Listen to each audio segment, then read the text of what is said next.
창세기 2장 14절 한번 보도록 하겠습니다. 창세기 2장 14절 본문과 제목은 좀 변경이 됐습니다. 창세기 2장 14절 다 같이 받도록 하겠습니다.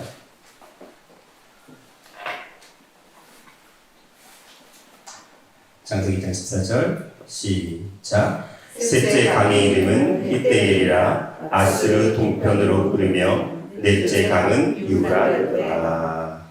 이나 하나님의 말씀이라. 아멘. 오늘 제목은 히데겔과 신속함, 히데겔과 신속함이라는 제목으로 말씀을 나누도록 하겠습니다. 제가 지난번에 에덴의 내강 중에 비손, 기혼, 오늘 세 번째 히데겔 강으로 시작이 됩니다. 히데겔, 그 다음에 네 번째 유라데에서 네 강을 마무리하려고 하는데, 오늘은 히데겔에 있어서 신속함이라는 주제를 통해서 은혜를 나누고자 합니다. 일단은 히데겔이라는 강은 첫 번째로 히데겔은 화살같이 빠른 강입니다. 화살같이 빠른 강. 화살 같다는 걸 하죠. 우리가 이제 우리의 삶을 모 같다고 하나요? 쏘는 화살 또는 유수와 같다, 흐르는 물처럼 그런 비유를 하잖아요. 그래서 히데겔이라는 이제 말을 이제 화살같이 빠른 강이라고 일단 얘기하는 이유가 뭐냐면 히브리어로 히데겔이라는 말 자체가, 이거를 히브리어는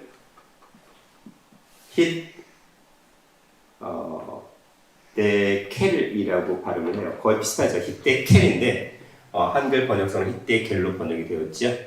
히데겔은요, 영어로 rapid에 해당이 되는 겁니다.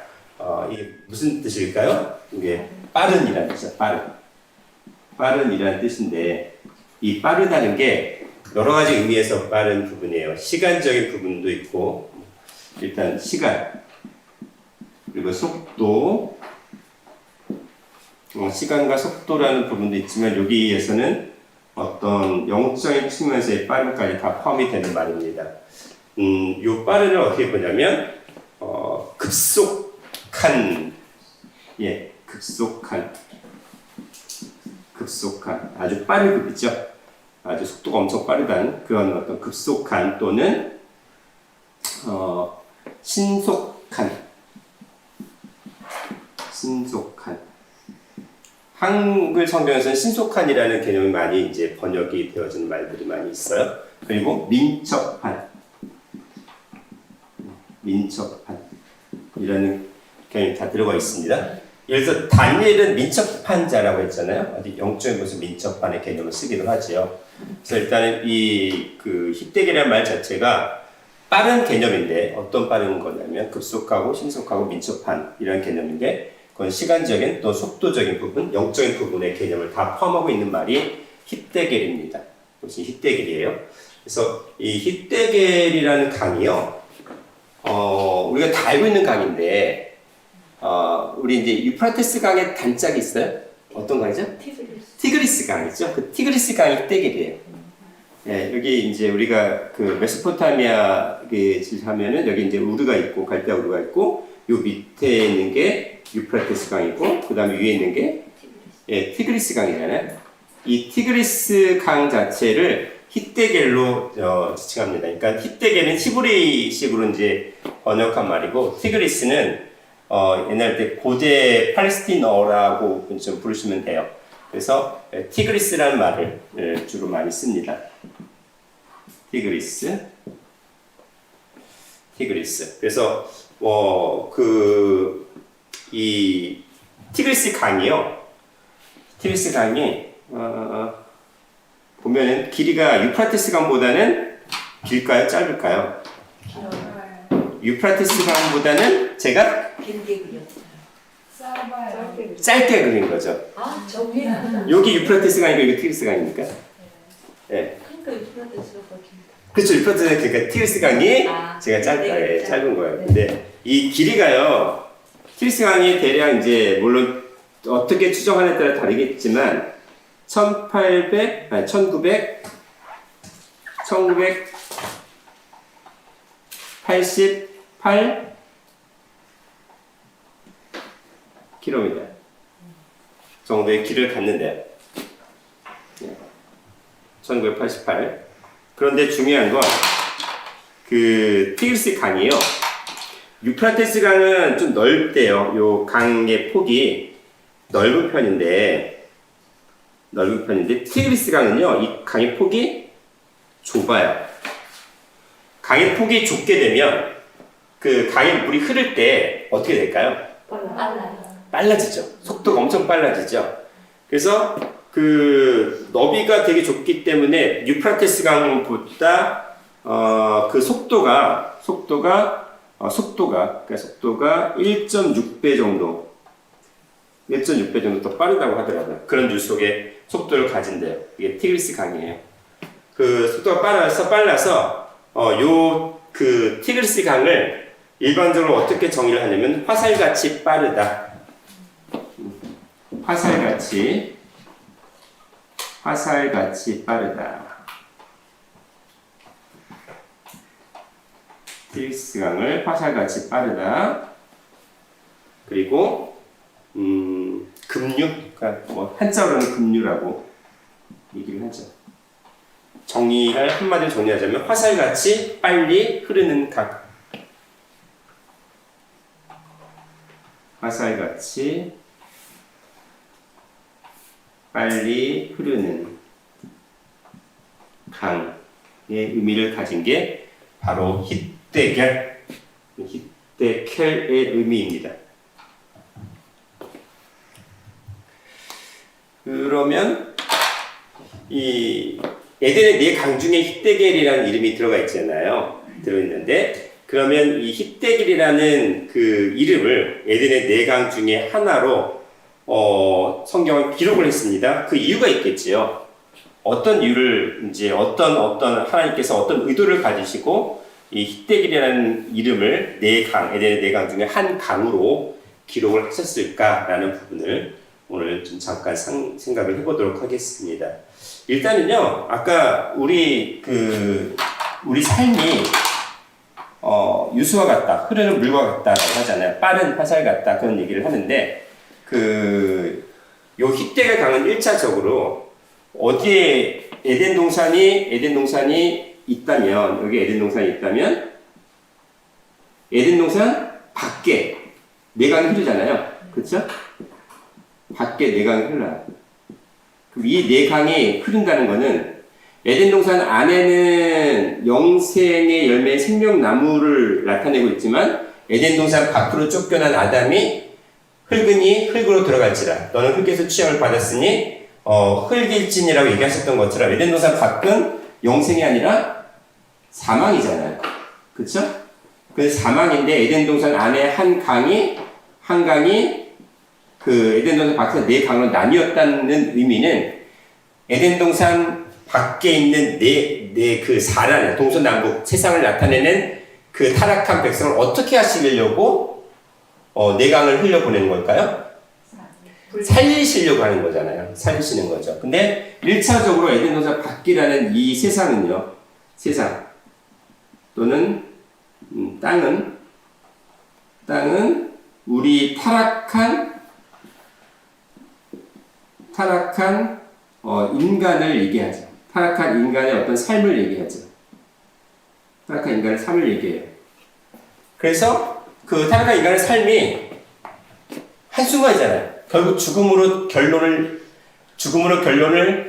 내릴 수밖에 없는 그런 존재인데 그 순간이 우리는 오래 사는 것 같지만 결국 한순간이잖아요. 그쵸? 한순간이에요. 그래서 그 한순간인 삶을 얘기할 때에 하나님께서는 아주 신속하게 흐른다는 얘기를 하세요. 신속해요. 일단은 히데겔이라는 이름을 주신 거는 우리의 삶 자체가 정말 급히 흘러서 화살같이 그냥 잠깐 지나가 버리는 그런 한계가 있는 존재라는 얘기를 하신다는 겁니다. 그래서 빨리 흐를 수밖에 없는 그런 인생을 나타낸다는 거죠. 어디를 보시면 6기 9장 25절부터 26절입니다. 6기 9장 25절부터 26절. 장로님부터 부탁드릴게요.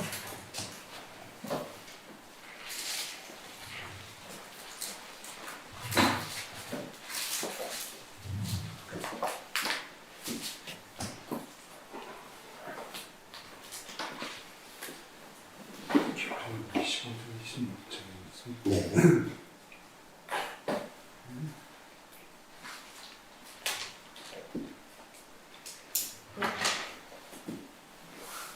나의 날이 채무보다 빠르니 달려감으로 복을 볼 수 없구나. 그 지나가는 것이 빠른 배 같고 움킬 것에 날아내리는 독수리와도 같구나. 네. 나의 날이 뭐보다 빠르다고요? 체부보다 빠르다. 체부가 뭘까요? 체부라는 걸 경주장 얘기하고 뭘 얘기하는 걸까 하는데 체부하면 생각나는 단어가 있지 않으세요? 우리나라 말에 한자어에? 우체부. 우체부예요, 우체부. 그 우체부를 이렇게 그러니까 한글에 이렇게 번역했는데 우체부라는 말이 그 옛날 지금의 우체부를 생각하시면 안 되고요. 예전에는 그 우체부가 따로 있는 게 아니라 전령이 있었어요. 전령이 있는데 그 전령은 어떤 사람을 뽑냐면 발이 엄청 날쌘 사람, 즉 다른 박질이 엄청 빠른 사람을 그 전령으로 뽑았거든요. 그래서 어떤 왕이 어떤 소식을 전하기 위해서는 그 전령을 활용을 하죠. 그래서 긴급한 소식이나 메시지를 전달하기 위해서 발이 빠른 자를 택하는 것인데 그 전령을 여기서는 체부라고 번역을 했을 뿐이에요. 그러니까 거기서 뭐 이제 경주자 또는 달리기 선수, 보발꾼 또는 마부 이제 그런 식의 개념이 체부에 해당하는 거고 그 체부가 바로 루추라는 말에서 나온 겁니다. 루추라는 말에서 나왔는데 이 루추는요 아주 빠르게 달리는 사람이에요. 아주 빨리 달리는 그런 말을 의미하는 겁니다.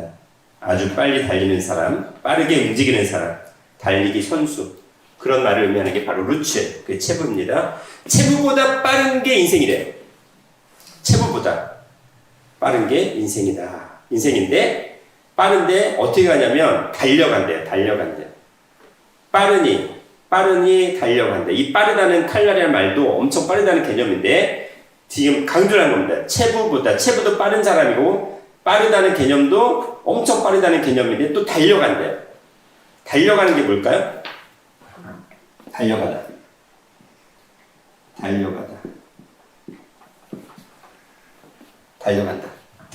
삶이 막 달려가요.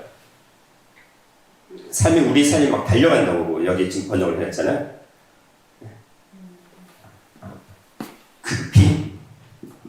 급히 떠나다는 개념이에요. 급히 떠나다.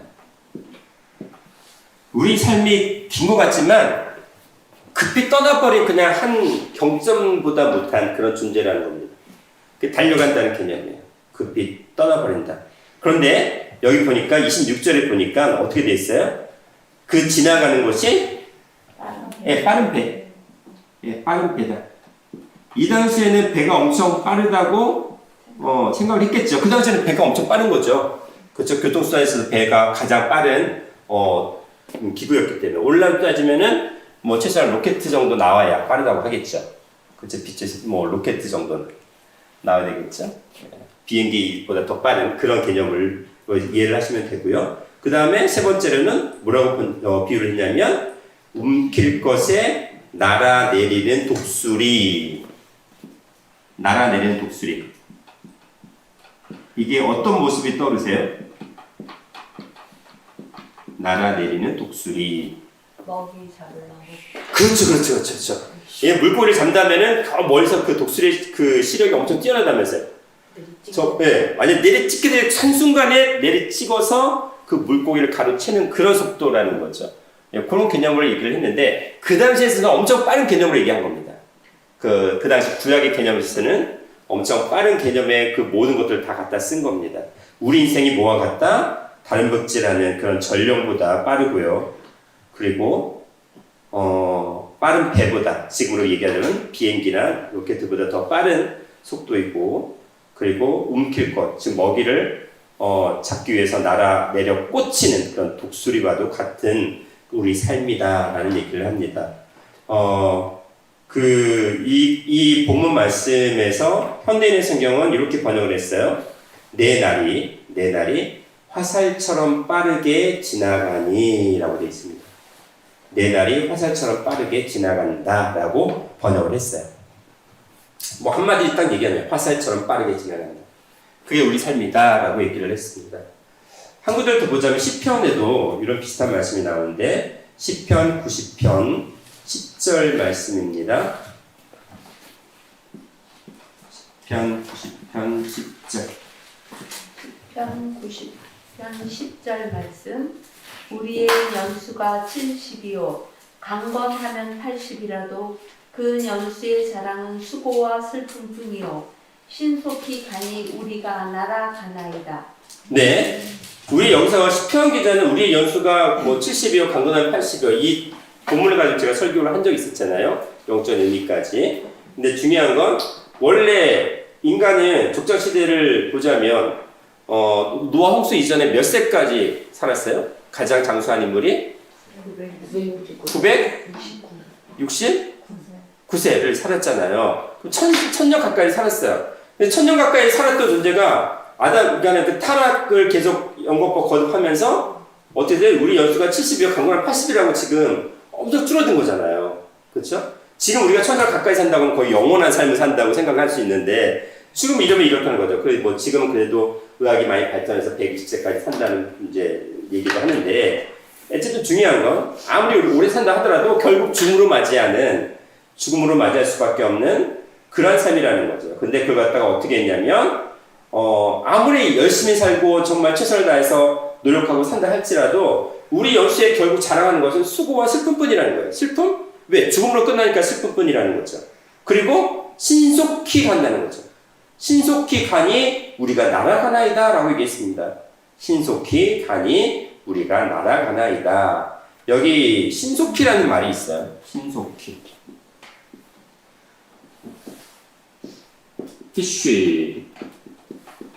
히쉬라는 말이 있어요. 히쉬. 이게 신속히예요.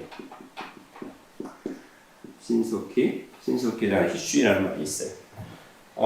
여기서 신속히라는 말 자체가 엄청 빠르게 지나가요. 그냥 굿 같은 어떤 그런 개념인데 이게 어떤 의미를 가지고 있냐면 예를 들어서 빛이 울펄이 반짝하잖아요.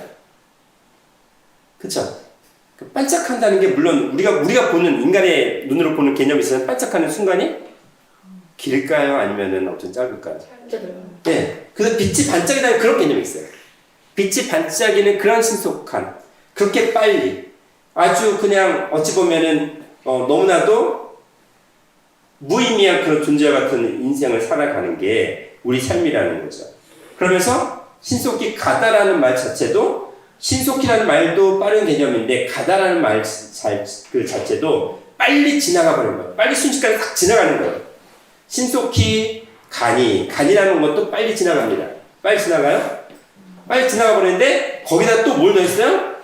우리가 날아간대요. 날아간다는 게 날아간다. 우프라고 하는데 우프예요. 날아간다. 점점 이 날아간다는 개념이 뭐냐면 아까 빼버리는 거예요. 이것도 역시 우프라는 개념도 빛을 발하는 것처럼 순식간에 빛을 반짝하고 그냥 순식간에 사라지는 거예요. 이 개념이 뭐냐면 시편 기자는 신속히 가니 우리가 날아가나이다. 점점점 그 신속감, 빠른 삶을 점점점 강조하고 있는 거예요. 엄청 빨리 지나가 버리는 존재, 그냥 먼지같이 잠깐 사라지는 존재를 이렇게 신속히 가니 날아가나이다. 이 세 가지 단어로 얘기를 하고 있어요. 점점 강조하는 거죠. 현대인의 성경은 이거를 거의 비슷하게 번역을 했네요. 그 모든 날이 수고와 슬픔뿐이요 신속히 지나가니 우리가 날아가는 것 같습니다. 날아가. 아까 제가 비행기 얘기도 하고 로켓 얘기했죠. 날아가잖아요. 그쵸? 아주 전광석화의 속도로 그 한 수치가 날아가는 거예요. 그렇죠? 그렇게 빠른 인생의 삶을 사는 게 우리 인간이다라는 얘기를 합니다. 그래서 히데겔은 화살같이 빠른 강을 얘기하는데 우리의 인생의 여정을 나타내는 대표적인 말이라는 거죠.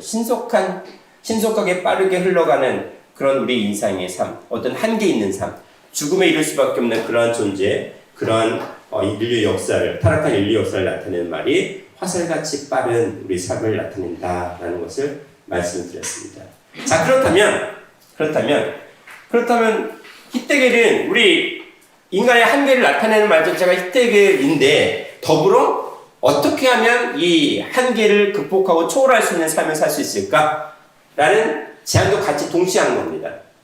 우리가 인간이 우리 삶에 화살같이 빠르게 날아가는 그러한 한계 있는 삶이지만 우리가 반대로 어떻게 하면 무엇을 어떻게 신속하게 받아들이면 그 한계 있는 삶을 극복할 수 있을까라는 거죠. 반대로. 그렇죠. 똑같은 신속함인데 다르다는 거예요. 큰 두 번째로는 하나님의 말씀에 하나님의 말씀에 신속히 어떻게 할까요?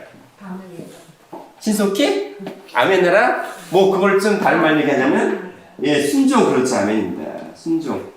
순종하라는 얘기입니다. 히데겔에는 강은 살리는 거잖아요. 살리려고 강이라는 게 나타나는 건데 인간의 삶 자체가 죽음에 이를 수밖에 없는 그런 신속하게 죽음에 이를 수밖에 없지만 하나님의 말씀에 신속히 곧 빠르게 순종하면 어떻게 된다? 너희 삶이 신속히 끝나는 게 아니라 영원히 살 수 있는 존재가 된다라는 얘기를 하시려고 하는 거죠. 그러니까는 말씀이 선포가 되면 그 말씀을 우물쭈물하지 말고 곧바로 순종하라는 거예요. 그래서 그 빨리 흐르는 강이 흐르는 겁니다. 히데겔 강은 빨리 흘러서 그 말씀이 빨리 흐르는 말씀을 너희가 우물쭈물하지 말고 바로 순종해라. 곧 순종해라. 라는 의미를 가지고 있는 겁니다. 자, 시편 119편 58절에서 61절. 시편 119편 58절에서 61절입니다. 내가 전심으로 주께 간구하였사오니 주의 말씀대로 내게 은혜를 베푸소서.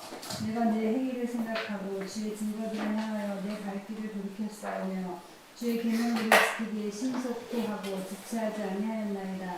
악인들의 줄이 내게 두루 얽혔을지라도 나는 주의 법을 잊지 아니하였나이다. 네, 아멘입니다.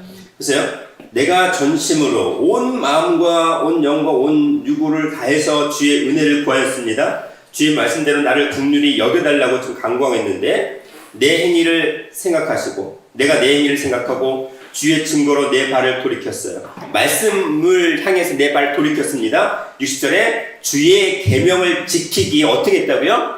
신속히 하고 지체하지 아니하였나이다 라고 말씀을 하고 있습니다. 여기 신속히라는 말이 아까 이 히쉬라는 말이 있잖아요. 히쉬라는 말은 지금 부사로 사용이 됐는데 여기서 신속히 하다니까 이것은 동사 형태로 활용이 됐어요. 그래서 이거를 후쉬라고 합니다. 동사는 후쉬. 네, 후쉬예요. 후쉬. 신속히 하다니까. 정말 급히 했는데 어떤 마음이냐면 여기에 이 동사에는 아주 그 말씀의 순종을 신속히 했다는 게 기쁨과 즐거움으로 열망하면서 신속히 한 거예요. 기쁨과 즐거움으로 열망하면서 그 말씀을 기다렸다가 말씀이 나오자마자 바로 가로채서 순종했다는 겁니다. 그 말씀에 바로 순종해서 바로 내 삶의 영향으로 취했다는 거예요. 지체하지 않았다는 겁니다. 곧바로 그 말씀을 지켰다는 겁니다. 공동번역에서는 빨리빨리 머뭇거리지 않고 하나님의 계명을 지키겠다라고 하셨고 현대인의 성경에서는 내가 지체하지 않고 신속하게 주의 명령에 순종하겠습니다라고 번역을 했습니다. 자, 그럼 결과적으로 보면은 하나님의 말씀에 온전히 바로 지체하지 않고 순종을 했어요. 그렇죠? 하나님의 말씀을 순종했다는 말은 그 말씀을 어떻게 했다는 거죠? 들었다는 거죠. 듣고 어떻게 했어요? 깨달았다는 거죠. 깨달았으니까 그 깨달은 바 말씀을 잃어버리지 않고 뭐 했다는 거예요? 예, 지켰다는 겁니다. 뭐냐면 순종이라는 개념 속에 들어가기 위해서는 제가 지금 주일날 설교의 흐름을 어떻게 하고 있어요? 하나님의 말씀을 복 있는 자는 일단은 처음에 뭐 해야 돼요? 그 말씀을 연의 말씀을 읽고 그 다음에 듣고 그 가운데 기록한 것을 지키는 자라고 있어요. 그 가운데 기록을 했습니다. 자, 그 말씀을 읽고 그 다음에 그 말씀을 들었다는 건 깨달았다는 거잖아요. 깨달은 바 말씀을 깨달았다는 건 뭐예요? 내 마음 심령 안에 그 말씀을 새겼다는 거죠. 그 말씀을 새겨진 말씀을 어떻게 돼요? 잃어버리지 말고 끝까지 지켜야 되는 것까지 가는 것이 바로 순종이에요. 그 세 가지의 과정을 다 거치는 거죠. 그렇게 되면 하나님의 말씀이 내 마음 심령판에 새겨져서 그 말씀을 지키게 되면 저희는 어떤 곳이 돼요? 어떤 존재가 될까요? 하나님의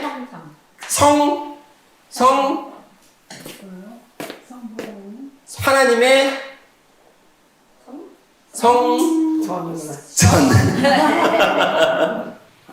하나님의 집, 하나님의 성전이라는 개념이 하나님의 말씀이 머무는 곳이잖아요. 하나님의 눈동자가 머무는 곳이고 하나님의 뜻이 머무는 곳이잖아요. 그러니까 결국 우리가 하나님의 성전이 된다는 얘기예요. 결국에는 뭐냐면 빠르게 흐르는 이런 인생 속에서 오히려 그 빠르게 흐르는 죽음으로 끝날 수밖에 없는 인생을 빠르게 하나님 앞에 그 모든 걸 죽음을 초월해서 영생에 이르려면은 뭐 하면 된다? 빠르게 그 말씀을 놓치지 말고 지체하지 말고 빨리 곧바로 순종하라는 거예요. 그렇게 되면 그 말씀을 읽고 듣고 깨달은 바를 온전히 지키면 그 신속히 흐르는 인생을 오히려 어떻게 돼요? 신속히 영생에 이르게 하는 방법이 된다는 건데 그것이 뭐가 되느냐? 결론적으로 한마디로 얘기한다면 너희들이 성전이 되는 성전. 고린도전서 3장 9절 볼까요? 아시는 말씀이잖아요. 확인하고 넘어갈게요. 고린도전서 3장 9절.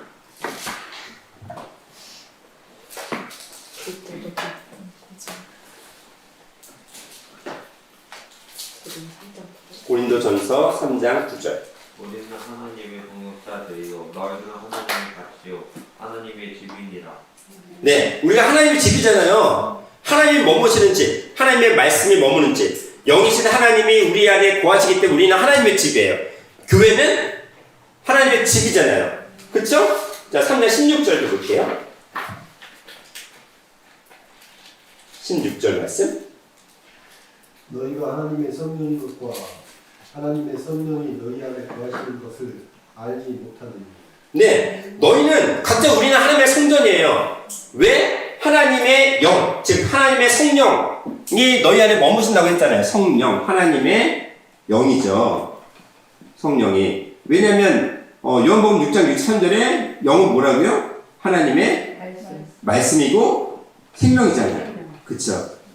하나님의 말씀이 머무는 그러한 집이 바로 하나님의 성전이라는 개념이거든요. 그 성령, 교회, 성전, 교회라는 개념은 우리 안에 말씀이 머물 때 성전이 되는 거고 교회가 되는 거고 하나님의 집이 되는 거지, 아무리 교회를 열심히 왔다 갔다 한다고 해서 말씀이 우리 가운데 머물지 못하면요 성전이 아닌 거예요. 그냥 발로만 왔다 갔다 했을 뿐인 거죠. 말씀이 머물러야 된다는 거예요. 그래야 말씀이 머무는 그러한 사람들, 그런 성도들이 모이는 곳이 바로 교회라는 겁니다. 그래서 결국 뭐가 되냐면 하나님의 말씀에 신속히 순종한다는 것이 바로 뭐 해야 된다? 너희가 성전이 되라는 얘기를 하자는 거잖아요. 성전이 되라, 성전이 되라는 명령을 한 건데, 그렇다면은 성경에서 하나님의 성전을 회복하는 과정을 어떤 역사를 통해서 보여주셨는지 잠깐 살펴볼게요. 하나님의 세 번째 하나님의 성전 건축을 신속히 하라. 신속히 하라. 세 번째입니다. 하나님의 성전 건축을 신속히 해라. 에스라를 보겠습니다. 에스라 6장을 일단 펼쳐 놓으세요. 에스라 6장을 일단 쭉 살펴볼 거예요. 에스라 6장 1절부터 볼 겁니다.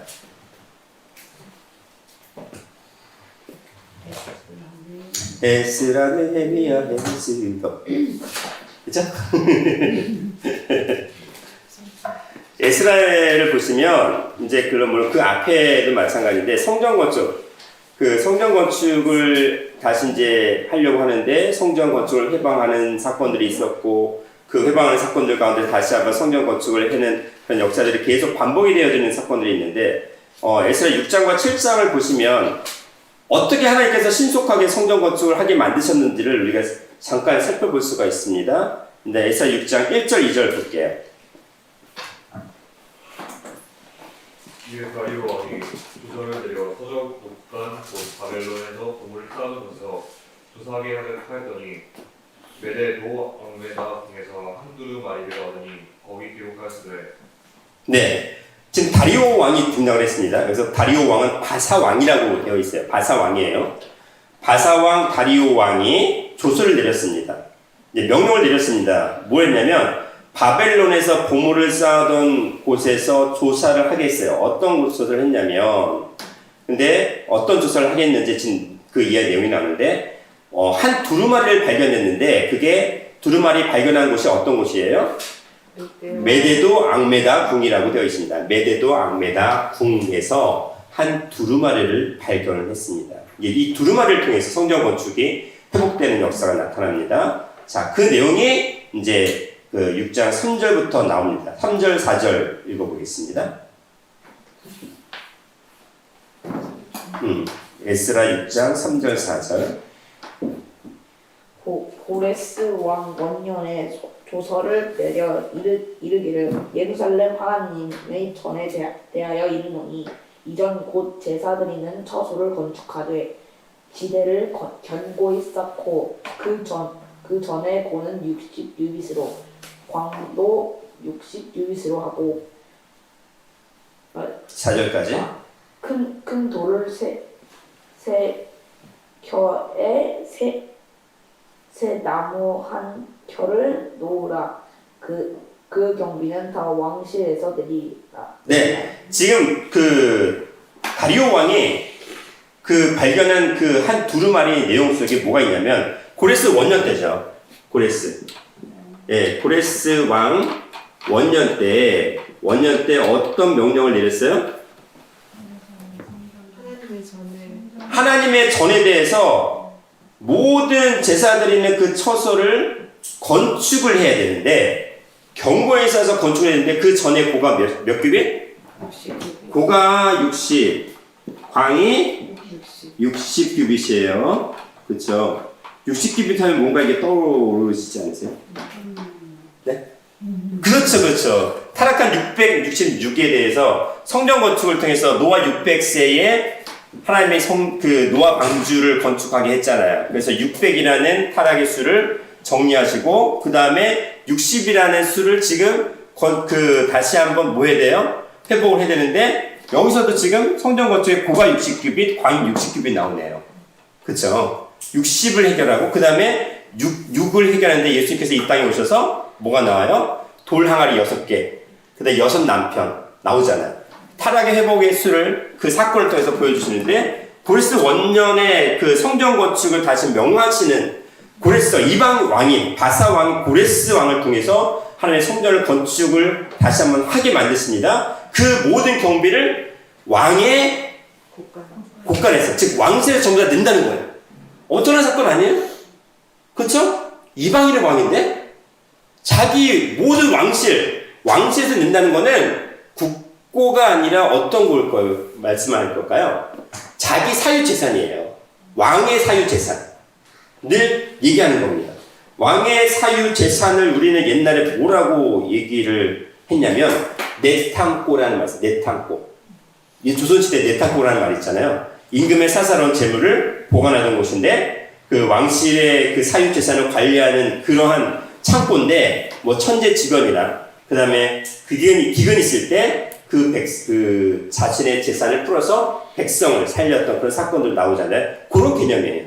근데 왕실의 사유 재산을 다 털어가지고 이스라엘 백성의 성전을 재건하는데 쓰라는 거죠. 그쵸? 그 사건이 고레스 왕 원년에 있었습니다. 그 다음 두 번째 또 그 두루마리 내용이 또 나와요. 에스라 6장 5절 볼게요. 또 느부갓네살이 예루살렘 전에서 취하여 바벨론으로 옮겼던 하나님의 전 금, 은 기명을 돌려보내어 예루살렘 전에 가져다가 하나님의 전, 안 각기 본처에 둘지니라 하였더라. 네, 느부갓네살 그때 당시 바벨론 왕이죠. 바벨론 왕 느부갓네살에 취하였던 성전의 모든 기명들을 다시 돌려보내라는 겁니다.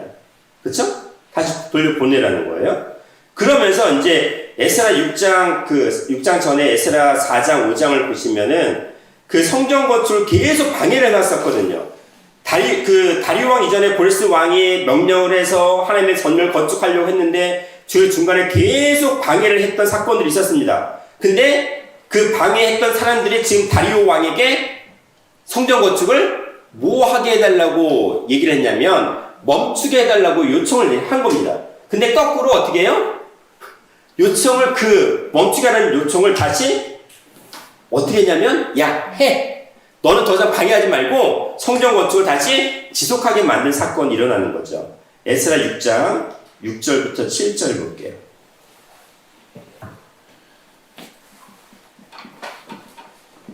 이제 강서편 총독 다뜨네와 드달보스네와 너희 동료 강서편 아바삭 사람들은 그곳을 멀리하여 하나님의 전 역사를 막지 말고 유다 총독과 장로들로 하나님의 이 전을 본처에 건축하게 하라.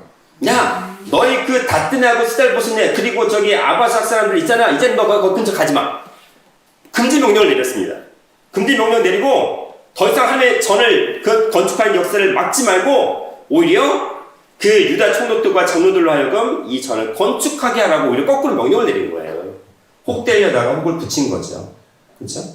그러니까 이 부분을 얘기하면서 어떻게 얘기했냐면 다리오 왕이 이방의 왕인데 그 성전 건축일을 되게 급하게 했습니다. 빨리 신속하게 하라고 명령을 다시 한번 내립니다. 에스라 6장 8절 볼게요. 내가 또 조서를 내려서 하나님의 이 전을 건축함에 대하여 너희가 유다 사람의 장로들에게 행할 것을 알게 하노니 왕의 재산 곧 강서편 세금 중에서 그 경비를 이 사람들에게 신속히 주어 저희로 지체치 않게 하라. 보세요. 여기도 왕의 재산 나오죠. 네. 그죠? 왕의 재산. 그 강서편 너희들 그 강서편의 세금을 누가 관리를 하겠어요?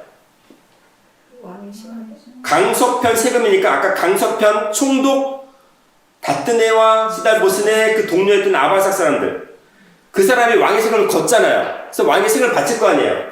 그 사람들이 그 유다의 그러니까 예루살렘 성전을 건축하는데 회복하는데 그걸 다시 줘야 되는 상황이 된 거예요.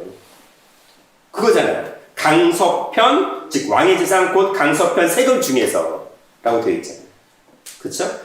그 성전 건축을 멈추려고 했는데 오히려 어떻게 됐어요? 왕의 명령으로 그 세금을 오히려 줘서 다 내어줘서 성전을 건축하게 만드는 사건이 벌어진 거죠. 근데 어떻게 됐어요?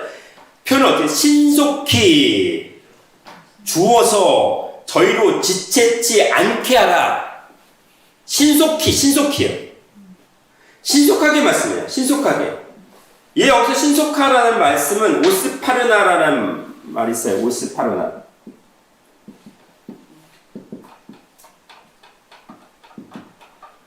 오스파르나요. 좀 단어 길죠? 오스파르나예요. 오스파르나. 오스파르나라는 말은 빠른 속도. 즉시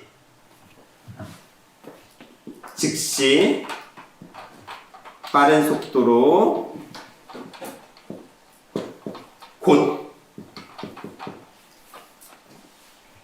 그리고 지체 없이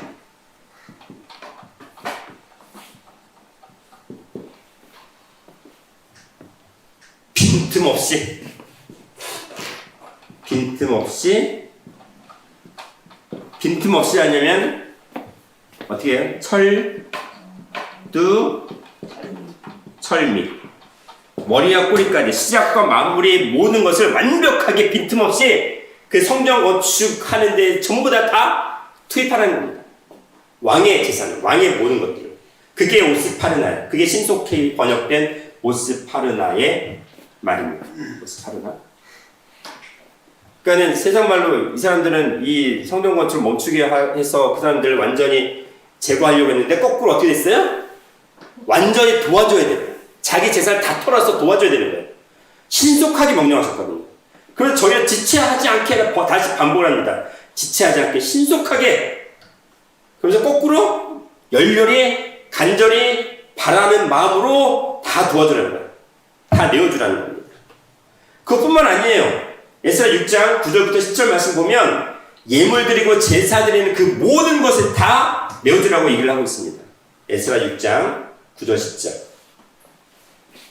또 그들이 필요로 하는 것 곧 하늘의 하나님께 드릴 번제 수송아지와 순양과 어린 양과 또 밀과 소금과 포도주와 기름을 예루살렘 제사장의 요구대로 어김없이 날마다 주어 그들이 하늘의 하나님께 향기로운 제물을 드려 왕과 왕자들의 생명을 위하여 기도하게 하라. 그 다리오 왕이 되게 지혜로운 게 보세요. 모든 걸 다 내어주잖아요. 건축하는데 그리고 그 제사를 드리는 모든 제물들까지 틀림없이 다 얘기하고 있어요. 그죠? 하나님께 드릴, 하늘에 하나님께 드릴 번제 수송아지, 수양, 어린 양, 밀과 소금, 포도주와 기름, 아예 구체적으로 낱낱이 그 모든 것들을 어떻게 해요? 제사장이 원하는 대로, 소청대로 영락, 한글 개혁에는 영락 없이라고 번역이 되어 있어요. 영락 없이 됐는데 여기서 영락 없이라는 거는 조금도 틀리지 않냐고 꼭 들어맞게. 여기서 하나도 빠지지 말고 완벽하게 빠짐없이 어김없이 정확하게 틀림없이 다 주라는 거예요. 제사에 소용되는 그 모든 예물들을 다 주라는 건데 어디서 넣어줄까요? 역시 왕실의 제물 내탕고에 다 내어주라는 겁니다. 참 이방왕이 이럴 수가 있나요? 네? 포로들이잖아요, 이스라엘 백성은. 근데 지금 이 일을 다리오 왕이 하고 있고, 그 전에 누가 했어요? 고레스 왕이 했어요. 고레스 왕이 하고 다리오 왕이 또 하는 겁니다. 그쵸? 그 다음에, 이 다리오 왕이 얼마나 신속하게 하기를 원하는지 또 한 번 나옵니다. 에스라 6장 11절에서 13절 말씀 보면은요, 계속 강조가 돼요, 계속. 얼마만큼 다리오 왕의 마음이 하나님께서 급하게 계속 계속 진행하게 만드시는지 여기서 또 드러나 있습니다. 에스라 6장 11절에서 13절. 내가 또 조서를 내리노니 누구든지 이 명령을 함께 하면 그 집에서 들보를 떼어내고 저를 그 위에 베어 달게 하고 그 집은 이로 인하여 거름더미가 되게 하라. 만일 열왕이나 백성이 이 조서를 변개하고 손을 들어 예루살렘 하나님의 산 헐진대 그곳에 이름을 두신 하나님이 저희를 멸하시기를 원하노라. 나 다리오가 조서를 내려놓으니 신속히 행할지어다 하였더라. 다리오 왕의 조서가 내림에 강서편 총독 단드네와 스달보스네가 내와 그 동료들이 신속히 준행한지라. 보세요. 여기 뭐라고 하냐면, 만약에 하나님의 내가 내린 조서를 너희가 바꾸면 변개는 바꿔버리는 거예요. 변경하거나 바꿔버리는 거예요. 자기 마음대로 고쳐서 바꿔버리면 어떻게 되냐면 그 집에서 들보를 빼앗는다는 건 뭐예요? 들보를 빼앗는다. 그 집을 헐어버리겠다는 겁니다. 그리고 그를 헐어버려서 그 들보 위에다가 매단대요. 그리고 그 집안은 완전히 거름더미가 되어서 완전히 깨끗이 망하게 된다는 겁니다. 아예 그 씨를 말려버리겠다는 겁니다. 그러면서 뭐라고 하셨어요? 예루살렘에 하나님의 전을 헐면은 그곳에 이름을 두신 하나님이 저희를 멸하기를 원한다는 거죠. 왜냐하면 아까 이 예물을 바치면서 하늘의 하나님께 향기로운 제물을 드려서 왕과 왕자들의 생명을 위하여 기도하게 하게 했잖아요. 자기 생명을 다리오 왕 입장에서는 이방의 신이잖아요. 하나님은 예루살렘 어차피 이스라엘 백성의 신이니까 이방 신에게 자기와 그 다음에 자기 자녀들 왕자들의 모든 생명을 그 제사장에게 이방의 제사장에게 맡겨버린 겁니다. 그러니까 올인해 버렸어요. 그렇죠? 그러면서 어떻게 했어요? 야, 너희 저 하나님의 정 건축을 방해하거나 너 손대면 너 집안 완전히 깨끗이 망해하고 자녀손손 완전히 어떻게 하는 거예요? 완전히 멸절시키겠다는 겁니다. 씨를 아예 말려버리겠다는 겁니다. 그러면서 신속히 하는 거예요. 신속히. 보세요. 13절에 참 재미난 말씀 나오죠? 다리오 왕의 조서가 내림에 강서편 총독 다뜨네와 스달보스네와 그 동료들이 어떻게 있어요? 신속히 준행한지라. 근데 이 사람들이 어떤 사람이었어요? 아까 에스라 6장 6절 7절 말씀 보니까 방해하던. 예, 다뜨네, 스달보스네, 그 다음에 그 동료들, 아바삭 사람들이 하나님의 전략사를 방해하고 막으려고 했던 사람들인데 거꾸로 됐어요. 왕의 명령이잖아. 신속하게 준행했어요. 준행. 완전히 순종할 수밖에 없는 상황이 됐다는 거죠. 그 원수들로 어떻게 한 거예요? 신령한 이 세상에서 나를 죽이려는 그 원수로 하여금 오히려 하나님께서 은혜를 입혀서 살리게 만드는 역사를 아예 하게 하셨다는 거죠. 참 이런 거 보면 어찌 보면 이게 상당히 은혜로운 말씀인데 어찌 보면 참 슬픈 얘기예요. 왜 슬픈 얘기일까요? 이스라엘이 해야 되는 일이 아니에요. 이스라엘 자손이 그 성전을 지키고 했어야 되는데 이스라엘 자손이 성전을 지키지 못했잖아요. 오히려 이방인을 통해서 그 성전을 건축하게 만든 거예요. 어쩌면 슬픈 일이에요. 우리도 만약에 신속하게 그 말씀에 순종해서 그 성전을 건축하고 지키는 일에 신속히 하지 못하면 우리도 그렇게 된다는 거예요. 우리는 나중에 멸망시키고 이방인의 손에 의해서 그 성전을 건축하게 할 수도 있다는 거죠. 쫓대가 옮기는 겁니다. 슬픈 일이죠. 그렇죠? 두려울 수밖에 없는 일입니다. 그래서 결국 어떻게 됐어요? 에스라 6장 14절 15절 말씀 보니까 그 성전을 건축해서 완전히 끝냈다고 말씀이 나옵니다. 에스라 6장 14절 15절 말씀입니다. 유다 사람의 장로들이 선지자 학교와 잇도의 손자 스가랴의 권면함으로 인하여 전 건축할 일이 형통하니라. 이스라엘 하나님의 명령과 바사왕 고레스와 다리오와 아닥사스다의 조서를 쫓아 전을 건축하며 피력하되 다리오 왕 6년 아달월 3일에 전을 피력하니라. 예, 다리오 왕 6년 아달월 3일 정확히 날짜까지 나와 있습니다. 선을 완전히 피력했습니다. 끝냈습니다. 성전 건축을 완전히 끝냈어요. 근데 중요한 거 보세요. 여기 보니까 이스라엘 하나님의 명령과 바사왕 고레스, 다리오, 그럼 또 누구로 이어져요? 아닥사스다까지 이어지죠. 아닥사스다 왕까지도 이 성전을 건축하는데 하나님께서 도구로 활용하셨다는 겁니다. 그 내용이 에스라 7장에 나와요. 에스라 7장 12절부터 13절 볼게요. 모든 왕의 왕 아닥사스는 하늘의 하나님의 율법에 완전한 학사경 제사장 에스라에게 조사하노니 우리나라에 있는 이스라엘 백성과 저희 제사장들과 레위 사람들 중에 예루살렘으로 올라갈 뜻이 있는 자는 누구든지 너와 함께 갈지어다. 보세요. 성전 건축의 피력의 역사는 어디까지 이어지냐면 성전 건축을 하면 뭐예요? 거기에 하나님을 섬길 하나님의 백성들이 돌아가야 되는 거잖아요. 그 일을 누굴 통해서 하고 있어요? 이방인의 왕이 모든 왕의 왕, 그 당시 이 천지 만물을 나름대로 통치하고 통일시켰다는 바사왕 아닥사스다를 통해서 실행을 하십니다. 하늘의 하나님의 율법이 완전한 학사경 제사장 에스라에게 직접 명령을 내립니다. 조서를 내려서 이스라엘 백성 돌아가고자 원하는 그 백성들과 함께 돌아가라고 얘기를 합니다. 그 다음 14절 15절 그냥 돌아가는 게 아니에요. 에스라 7장 14절 15절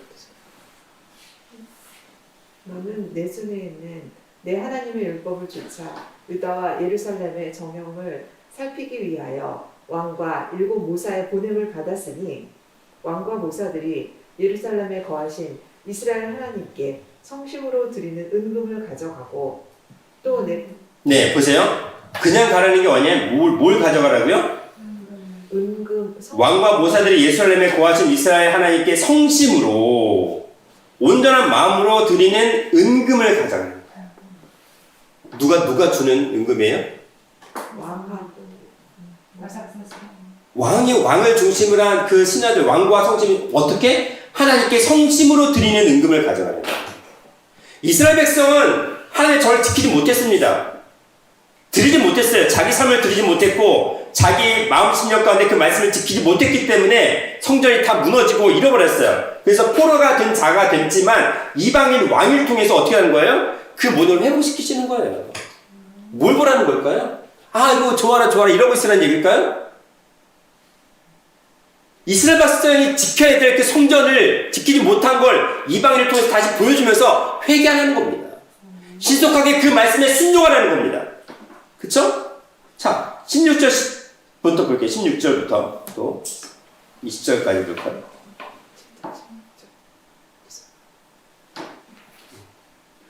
또 내가 바벨론 온 도에서 얻을 모든 은금과 및 백성과 제사장들이 예루살렘 그 하나님의 전을 위하여 즐거이 드릴 예물을 가져다가 그 돈으로 수송아지와 수양과 어린 양과 그 소재와 그 전제의 물품을 신속히 사서 예루살렘 내 하나님의 단 위에 드리고 계속.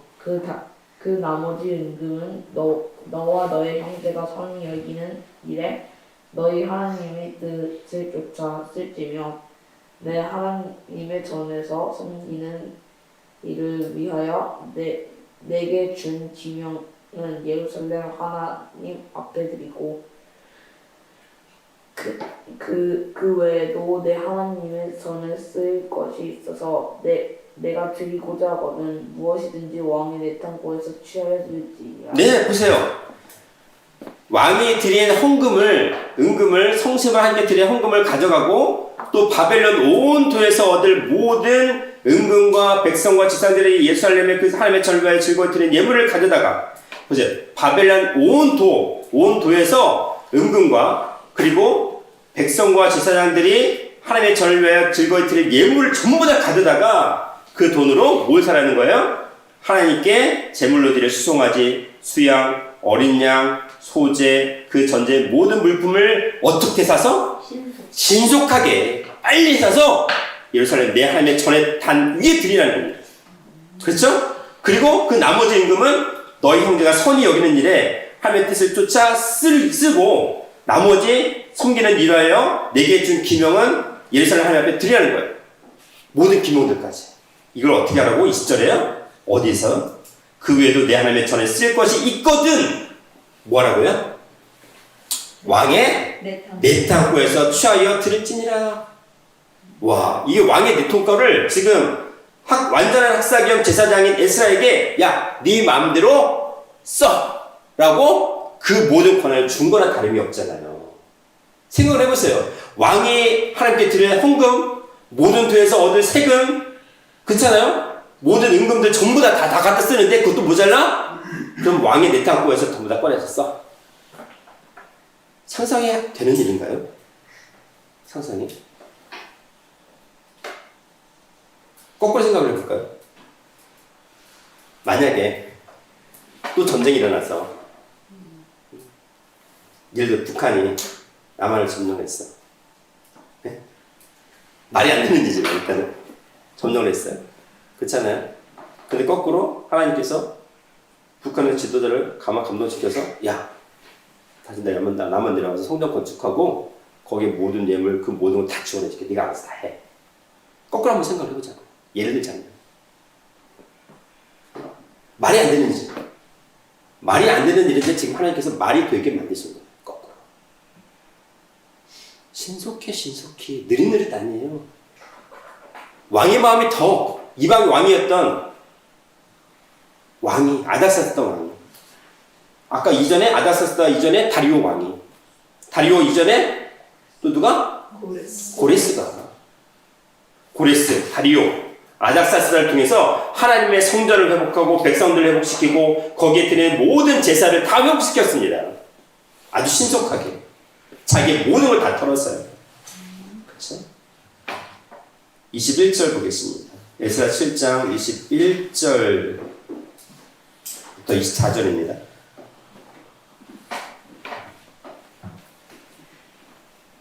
나 아닥사스다 왕이 강서편 모든 고지기에게 조서를 내려 이르기를 하늘의 하나님의 율법의 학사 겸 제사장 에스라가 무릇 너희에게 구하는 것은 신속히 시행하되 은은 100달란트까지 밀은 100오르까지 포도주는 100밭까지 기름도 100밭까지 하고 소금은 정수 없이 하라. 무릇 하늘의 하나님의 전을 위하여 하늘의 하나님의 명하신 것은 삼가 행하라. 어찌하여 진노가 왕과 왕자의 날에 임하게 하리라. 내가 너희에게 이르노니 제사장들이나 레위 사람들이나 노래하는 자들이나 문지기들이나 느디님 사람들이나 혹 하나님의 전에서 일하는 자들에게 조공과 잡세와 부세를 받는 것이 불가하니라 하였노라. 자, 보세요. 아닥사스다 왕이 강서편 모든 고지기가 있잖아요. 고지기. 강서편에 있는 하나님의 내탕고, 그러니까 그 왕의 내탕고가 있어요. 그 고를 지키는 사람. 하나님 왕의 그 내탕고를 지키는 고지기에게 조서를 내려서 율법의 학사 겸 제사장인 에스라에게 에스라가 구하는 모든 것을 다 신속히 주라는 거예요. 지체하지 말라는 겁니다. 그렇잖아요. 근데 아까 말씀을 드렸던 것처럼 강서편에 있는 자들이 그 성전 건축을 방해했던 사람들이잖아요. 총독들이. 근데 지금 계속 신속히 행해라. 신속하게 모든 것을 다 내어주는데 여기 또 물론 어떤 정해진 규격이 있습니다. 100달란트, 100고르, 100, 그 다음에 100밥. 뭔가 좀 공통점이 있잖아요. 은은 100달란트, 밀은 100고르, 포도주는 100밭, 기름도 100밭, 소금은 정수 없이 하라. 이게 무슨 얘기일까요? 야, 여기 선 안 세면 내어줘라는 얘기일까요? 100%? 예? 그냥 한없이 저는 거예요. 100% 저란 얘기예요. 제가 밭에 비유할 때 어떻게 했어요? 좋은 땅은 몇 배? 30배, 60배, 100배 나오잖아요. 100배라는 건 온전히 완전한 개념이잖아요. 딱 그냥 다 내어줘요. 그렇죠? 어떤 제가 이건 뭘까 했는데 어떤 자를 둔 게 아니란 얘기죠. 그렇죠? 그러면서 뭐라고 했냐면 너희가 신속하게 행하지 않으면 하늘의 하나님의 전을 위해서 하늘의 하나님의 명하신 것을 삼가 행하지 않으면 어떻게 된다고요? 그 진노가 하나님의 진노가 왕과 왕자의 나라에 임하게 된다는 얘기예요. 오히려 이방 왕인 아닥사스다 왕이 하나님을 온전히 섬겼어요. 두려워했어요. 경외했어요. 그렇잖아요?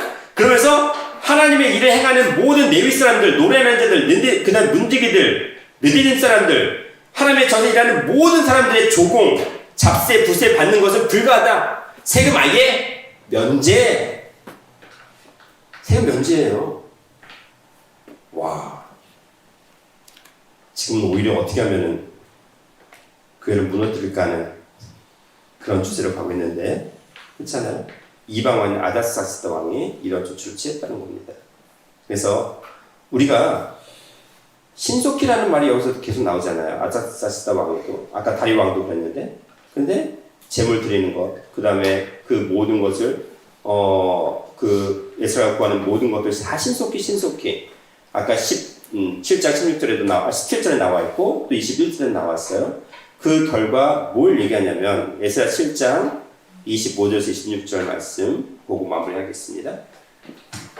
에스라여, 너는 내 손에 있는 내 하나님의 지혜를 따라 내 하나님의 율법을 아는 자로 문사와 재판관을 삼아 강서편 모든 백성을 재판하게 하고 그 알지 못하는 자는 너희가 가르치라.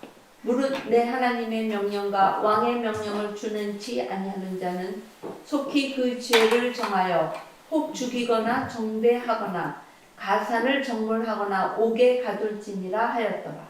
아멘.